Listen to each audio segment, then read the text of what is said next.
Hi, welcome to the podcast. This is our inaugural show, and we're going to be interviewing today the movement Maven, Jaime Glassman. So, thank you for joining us on the show, and it's great to have you. How are you doing Thanks for today? having me. What am I doing today? I have a couple clients today. Gonna go play softball later. Gonna go be bad at Oh, softball later. that's fun.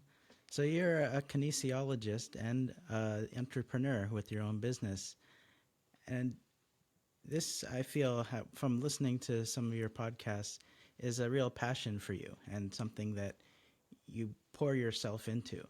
And what do you think brought upon this as a passion in your life? That's a great question. Thanks for listening to some of my other podcasts. Some of them are not brief. I am not a brief lady, but a lot of what inspires me to do what I do, a lot of it started when I used to take karate as a kid.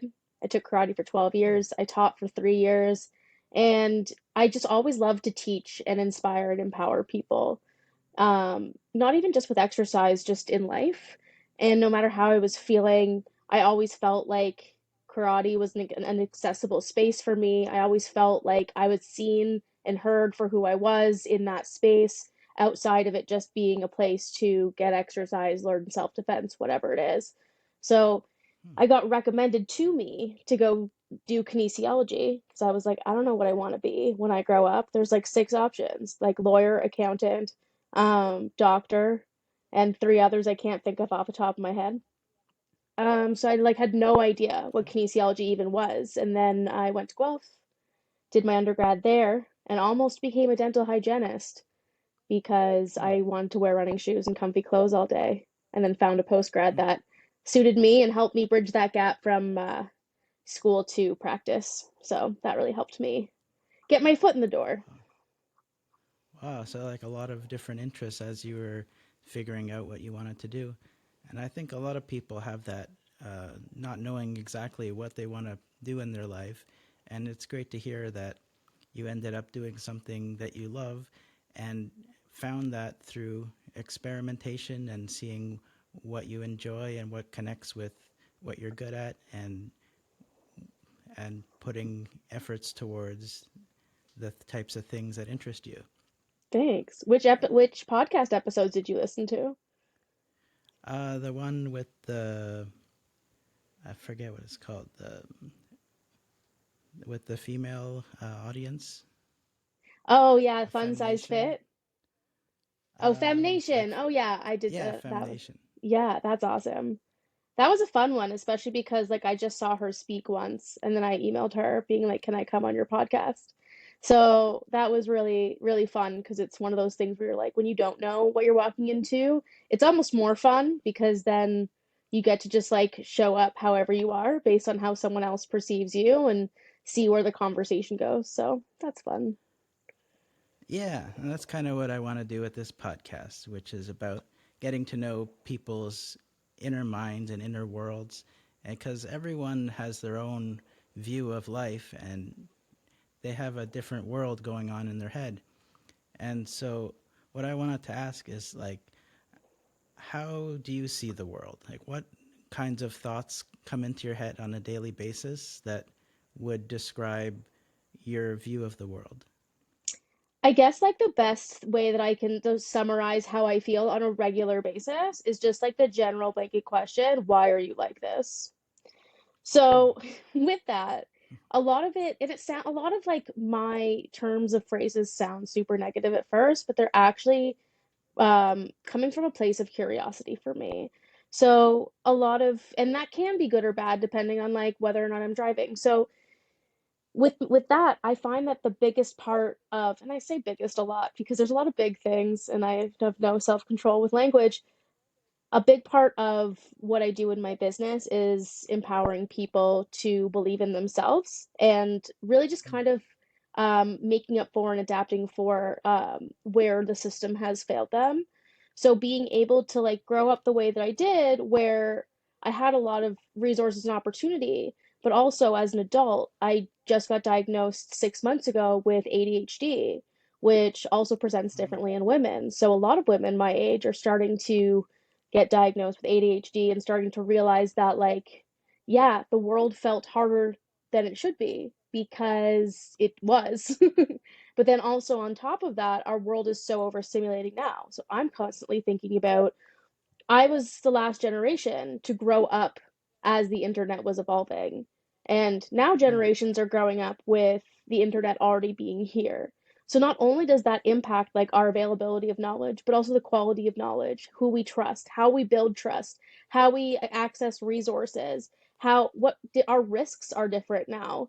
So being able to see kind of like how that has evolved, and the world is so different than even our parents would have anticipated for us in trying to set us up for success if you're lucky enough to be in that position. And that's why I've kind of dedicated like my life to being able to lift up others. I work a lot with marginalized communities, people that have been dismissed by the system, people that don't really resonate with the way the traditional fitness and rehab is structured because it isn't the most inclusive environment a lot of the time, because mm, everything's eventually everything becomes a business and about profits.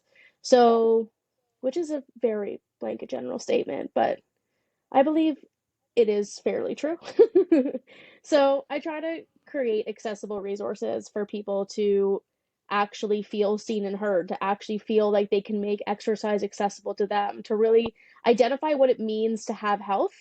And even just in my personal life, being able to see and validate like what community means to me, mm, because there's so much of our world is fact until we learn that it is abstract.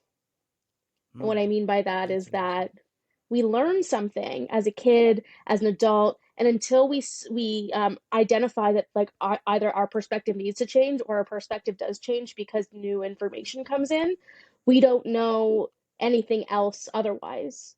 So it's not necessarily our fault for certain layers of ignorance that we have, because that's what we know. But then once we actually open up our minds to be able to see, like, there's a different way to be, there's a different way that we can go about our lives, it can actually be freeing and also overwhelming at the same time, especially when you're someone like me and your executive functioning is garbaggio. So, Hmm. yeah, there's a lot of That's stuff there. interesting you say. Yeah, I actually can relate because I was diagnosed with ADHD 3 months ago. Nice. And so similar timelines and also taking in like the implications of what that means and how it relates to how I experience the world. And so maybe we could understand each other's way of seeing things based on that filter of having that. And um, yeah, I think having overwhelm is common amongst people in this day and age because of how much information's coming at us, and especially for us who have ADHD to process things and make sense of all the information. So for me, that means taking time to think about everything that's coming at me and try to put it into something positive that makes sense, and doing things in a way that I can get things done and not be thinking about a lot of stuff. And so for you as an entrepreneur, having to juggle a lot of things with personal life and business and friendships, how do you find you manage that with being overwhelmed and having processing and disorders? I find that the best way I can say that is I just get through it. And the best thing that I've learned recently is really just being able to take stock of my week and give myself that time to rest when I have the opportunity to, instead of feeling like I have to fill every nook and cranny of my week in order to, like, quote unquote be busy, to have this sense of validation or have this sense of like accomplishment. Um, because especially growing up, like my whole life, I always just felt like I would get burnt out all the time. I thought I got migraines because of like Mm, other like physical reasons, that it was my fault. And turns out that I've just been like exhausting myself just trying to function at all. So just allowing mm, myself those times in the cyclical nature to like to take advantage of the times that I'm feeling well and like planning and setting myself up for that and finding other times where I'm not feeling my best to really just figure out how to build my energy back up, but also get the things done I need to do. Um, so yeah, I think a lot of it's just getting by at this point. But the best ways that I get my dopamine fix is working with my clients anyways. Like I've been lucky enough to work with my clients throughout the pandemic because I'm a health professional in Ontario. So that's been really helpful too because we inspire each other and I get to work with Mm. some really fantastic people and really just asking, being able to know who your safe space is to ask for help for what. I always felt like there was, those Instagram quotes of it's okay to not be okay. It's okay to ask for help. But a lot of Mm. that just felt like it wasn't really the whole story for me because the people that were supposed to be my safe space to ask for help weren't necessarily the people that I could always count on when I needed them most. So I really have learned in the last little bit just to be able to identify like where I do find that trust and also how to really trust myself, how to know that like if I don't know the answer to a question right away, that's okay. And just giving myself permission to not be perfect because there's a lot to juggle, but there's a lot to juggle in life anyways. And I'm definitely not special in that capacity. So just taking it one day at a time and trying to focus on what my vision is and allow that to change and have flexibility as well. Wow, well, it's very impressive. Like to me, as someone who struggles with that, I find it's inspiring to see people succeeding at business. Like I've tried also a lot of stuff with business. It's been very challenging for me to organize my mind and my time, and it's cool to see that it's possible to make it work. And like you said, having a safe space and people you trust is important, and not to be hard on yourself about what you're able to do and what you're not able to do. And recently I found that kind of belief is helpful in feeling good by not I have high ambitions and I like to help and to do what I can, but I also get burnt out and am hard on myself about what I should be doing. Yeah, it's And tiring in and of itself too, because then you're just kind of like, I'm tired by my own ambition. And like all the time, I try to explain this to people because so much of the people that have been surrounding me my whole life, they're people that they get relief from social interactions. They get relief from leisure activities, and everything feels like a drain to me. So, except for like, I feel like I'm the opposite. Like conversations like this, like light me up. Being able to work with my patients just like makes me feel good, and being able to organize social stuff is exhausting to me. So mm, I always find that like being able to navigate that and not letting my moods peak as much.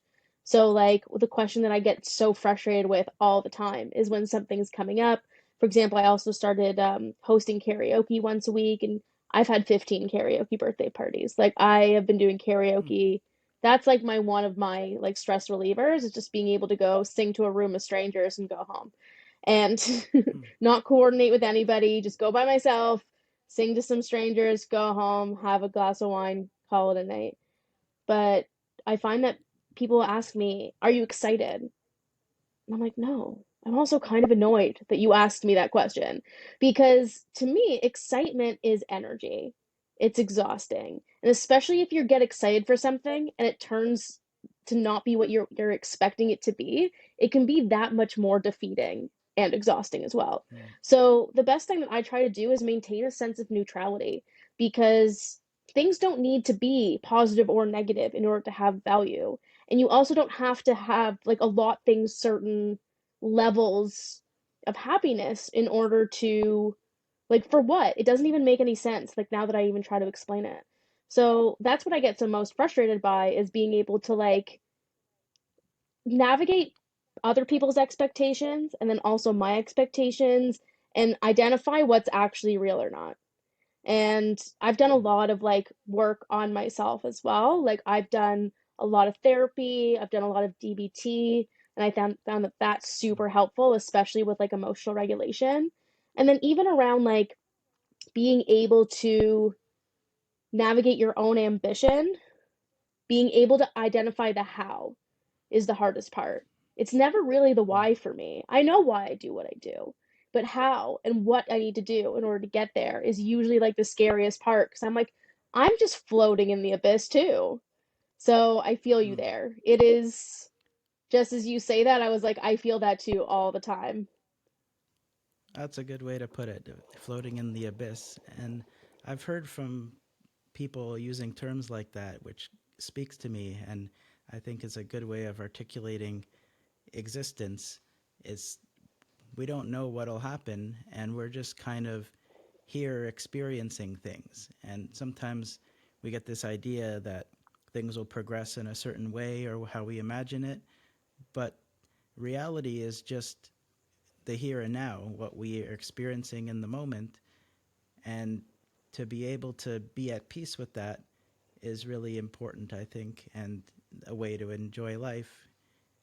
And like you mentioned, karaoke and speaking in front of people. I think you said before you also are into stand up comedy. Yes. I just started doing How, stand-up comedy in January. I took a class at the Comedy Bar in Toronto, on Bloor, hmm, and I did that for 2 months. And mainly because like everybody in my life, including my family, has been like we think you should do stand-up comedy. And I'm like, cool, cool. hmm, Like I'm too tired to try a new thing. Like no way. I don't want to do that. I'm not interested. I just love making the people in my life happy. A lot of my comedy is like mostly like person and situation specific and conversational. So I didn't know if I could even hmm, do it. Like I didn't even know what it was going to feel like. I love talking into a microphone anyways. I do have my own karaoke machine, which is basically a speaker with a microphone on it.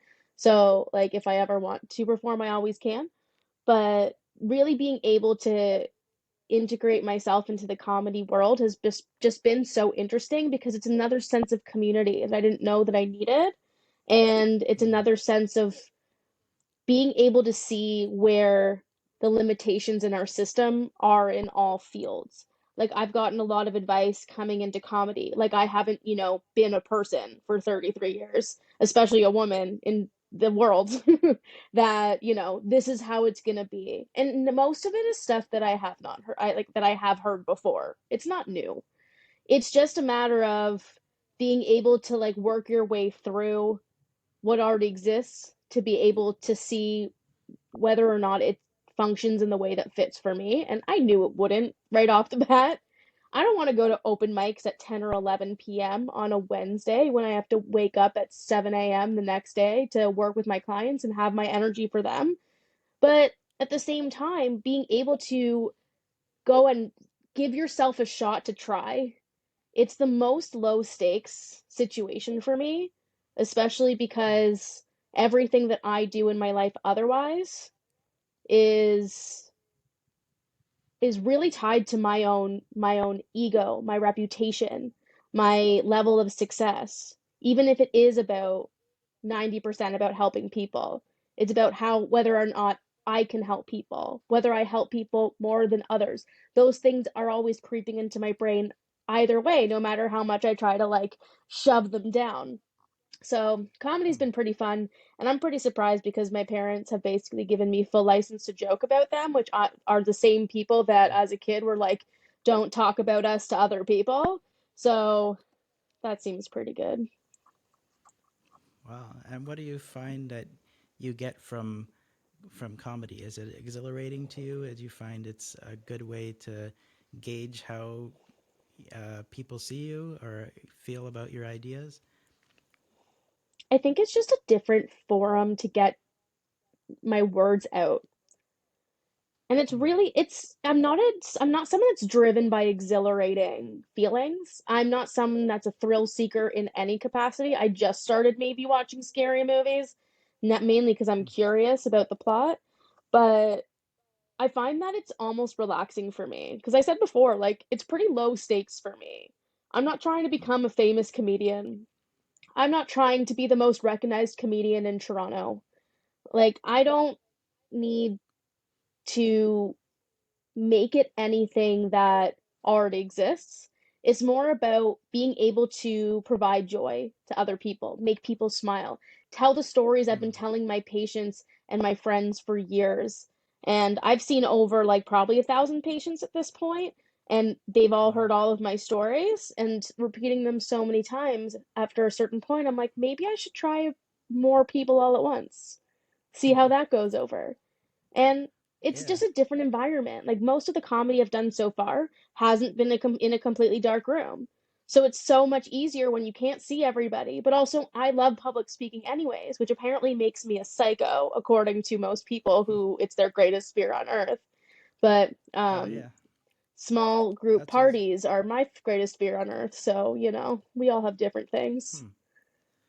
Yeah, that's what I was gonna say. Like, I've done a little bit of stand up also, and what people always react is like, "Oh wow, you're so brave! How I can't believe I would never do that."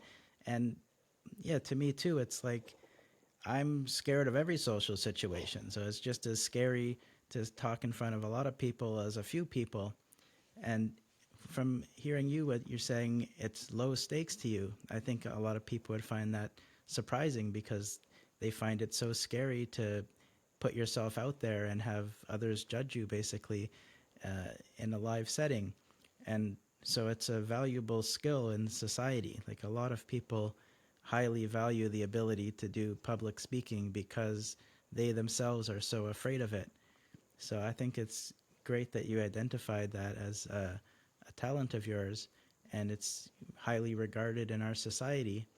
And also, just for yourself, like you said, you're not trying to be famous or anything, but it's something that's just for you that you like to do, and I think that's really great because just like with business or anything, there's always someone trying to be the best or being the next this or that or building a business around it. And I think that somewhat takes away the joy and the essence of doing something for fun. And as someone who has the unpopular opinion that competition isn't good, I see things as doing them for the just for the sake of it. Like I play basketball, I'm not competitive at all, so I don't care if we win or lose, but my teammates might get upset if we lose. And to me, it's just about running around and having fun. And I think it's good to celebrate that we can do things just because we like to do them, and not everything is about being the best or making money at it. And I think if we all can get back to that thing and like people can do things they enjoy and that makes life worth living. I totally agree. And that you really nailed it on the head there. Like doing that's why comedy feels like so low stakes for me because like I do not care about being the best. I just want to make connections. And that's one of my superpowers is making connections with people, networking, connecting people together. It's, I'm a modern day Yenta in a way. But I just love being able to connect with people in different ways. And that's exactly it. Like, it just is so low stakes. It's so low pressure. It's competing against myself. And I'm also not a competitive person. I mentioned that before. Like, I don't find joy in being competitive. I find it generally exhausting because I like doing stuff with people and not against people. So I find when there's less pressure to be at a certain level for things, it makes it so much easier to enjoy it because you get to like see everyone trying and everyone is a beginner at something. Mm-hmm. Yeah, that's a great attitude. And I think you found a way to incorporate things you enjoy in life without getting too serious and thinking about the competition of things, which a lot of people do now, especially with social media. We can always compare to other people. And like I think one of the tenets of comedy is irreverence and not caring what people think. And in that sense, you've achieved a high level of that because I see like high performing comedians who have big specials and they get so hurt when people don't like what they said or something.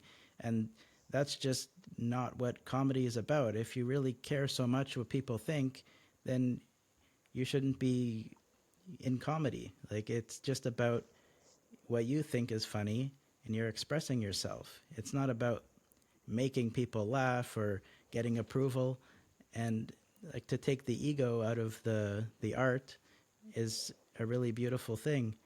And I like to see that kind of thing. Like, often I find um, like the best comedians are those who aren't famous or who aren't well known, because they haven't gotten an ego about it and they're not trying to make a huge amount of people laugh, or be a middle of the road type of personality who appeals to certain demographics. You can really be yourself and be genuine when you don't have the stakes, as you say it. Like, and I think that's where art flourishes, is when you can genuinely be yourself without the stakes of needing to make a certain amount of people laugh to make money or something like that. And without the validation piece of it. yeah, exactly. And we see that over and over in the art world, where a lot of times artists are not appreciated in their time but become wildly popular and famous after their time. And that just lends itself to show that the general public doesn't really know what's great. It's just a matter of the times. Like, sometimes I think I say a joke that people don't understand, and I'm like, well, maybe in 10 years they'll laugh at it. So it's not, to me, it's not a failure to not relate to people in the moment, because just like we read old authors from the past, we're relating to them after their time, and it's not a waste to put something out that is true to yourself.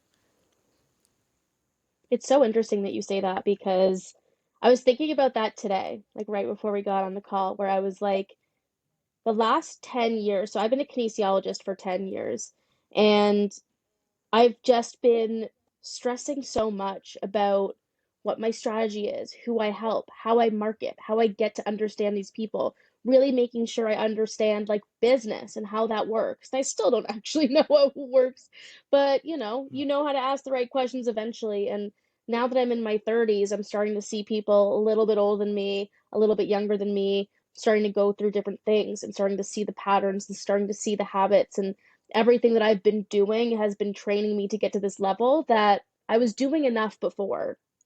So why am I putting so much pressure on myself to do more now when I'm more aware, more educated, more grounded, to be able to take everything that I was not doing before and find ways to make it accessible to my life? And that's a huge piece of what I find that the world needs is more accessible options, but more Mm-hmm. collaboration, curiosity, and community in those three things. The three big C's.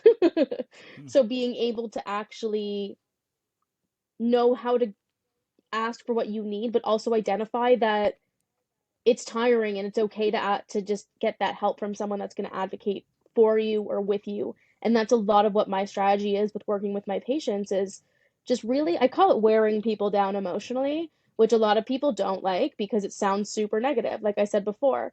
But really it's just about being able to like slowly chip away at people's perceptions of what they perceive to be themselves, and allow Mm-hmm. them an opportunity to choose, allow them to have a safe space to explore, allow the safe space where the things that they're doing is actually enough, but here are some ways we can optimize, here's some ways that they can start to think differently about their body and why that still continues to allow them to progress despite whether they're engaging in traditional exercise or traditional healthy behaviors or not. It's just about being able to like shift that perspective a little bit and say, Hmm. okay, today I'm just going to think about how much water I'm drinking and how it makes me feel. Because a lot of the information that we're being sold is this is what you need to do in order to get to this end goal. And you're supposed to Mm-hmm. suffer the whole time while you do it until you get to this end goal. And then what? Like, how do you maintain these healthy habits if you hate them?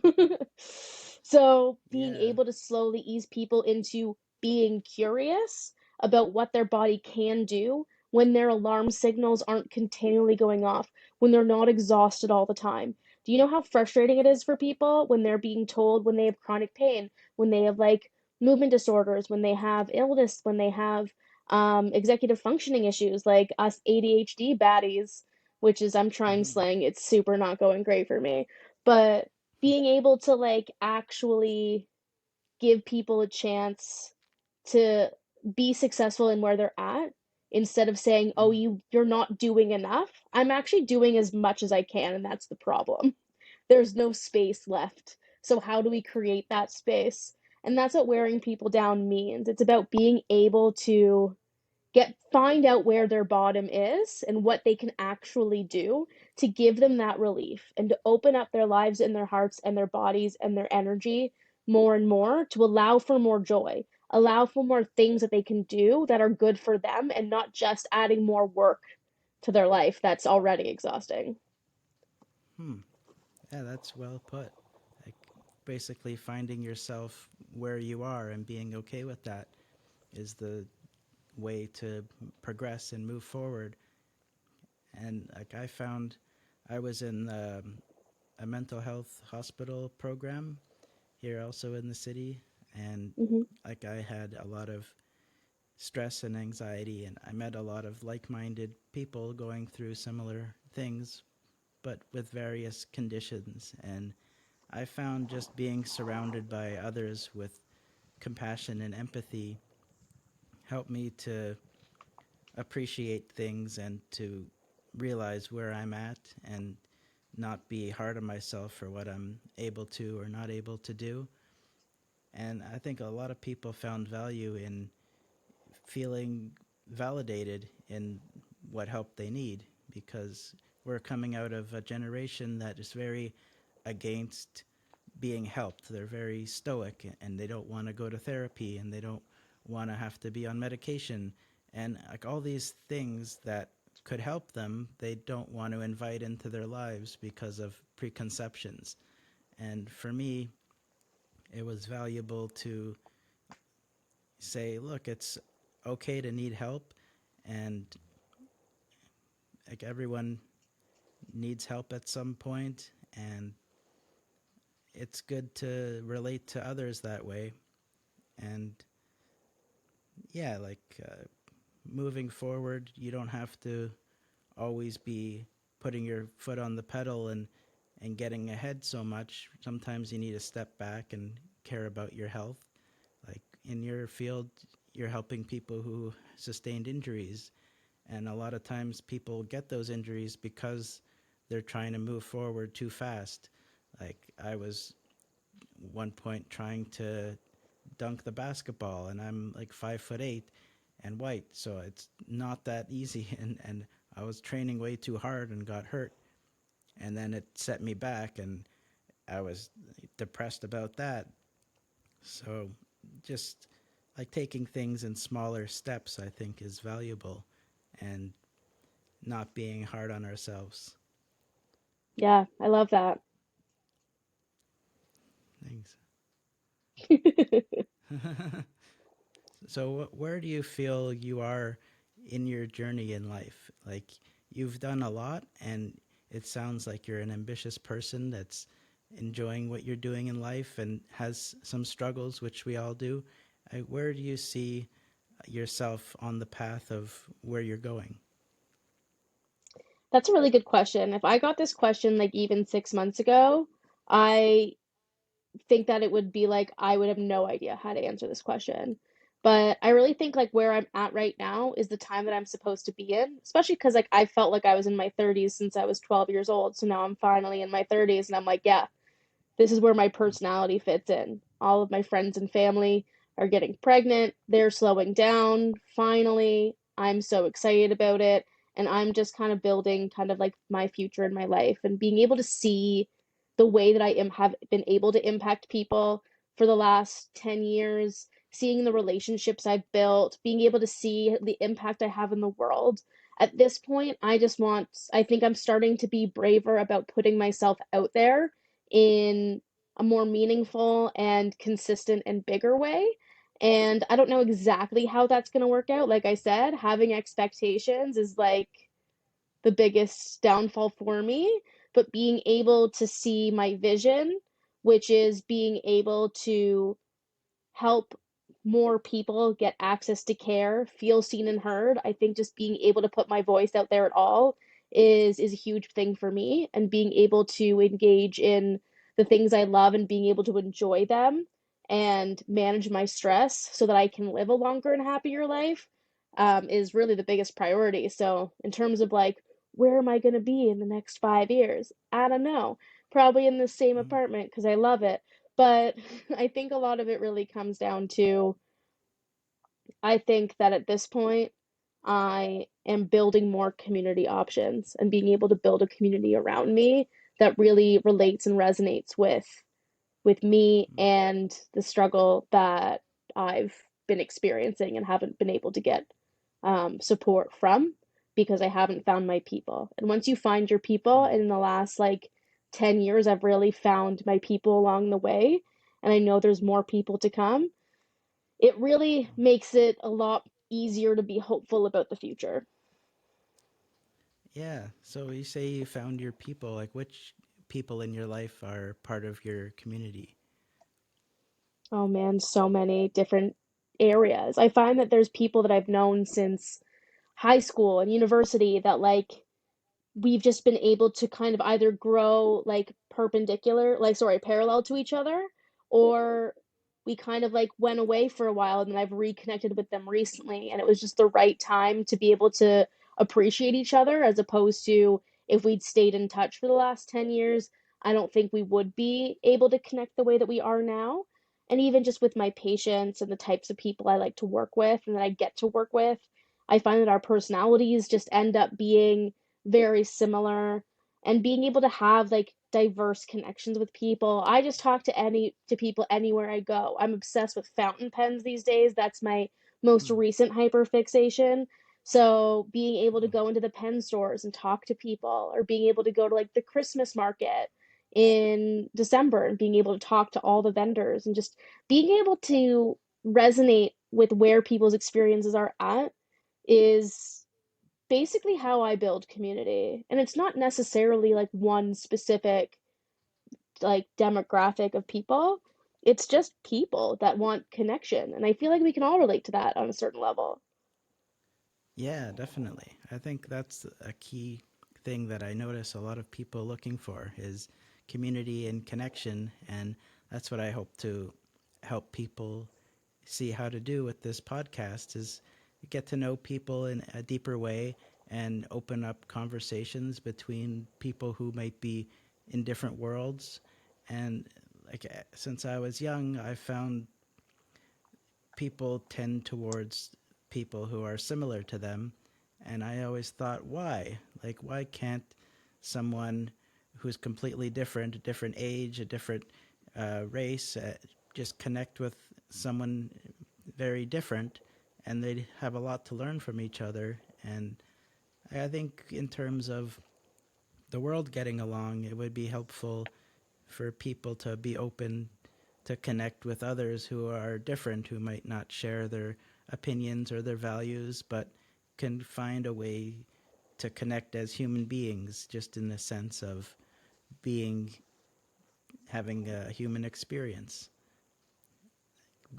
We all have very varied experiences, but to me, it's interesting hearing about those variations because so often we're told that this is normal or that's normal. This is like a regular normal life. And I don't think that exists. Like, we're all weird in some way. And to get to know someone's weirdness is to get to know them.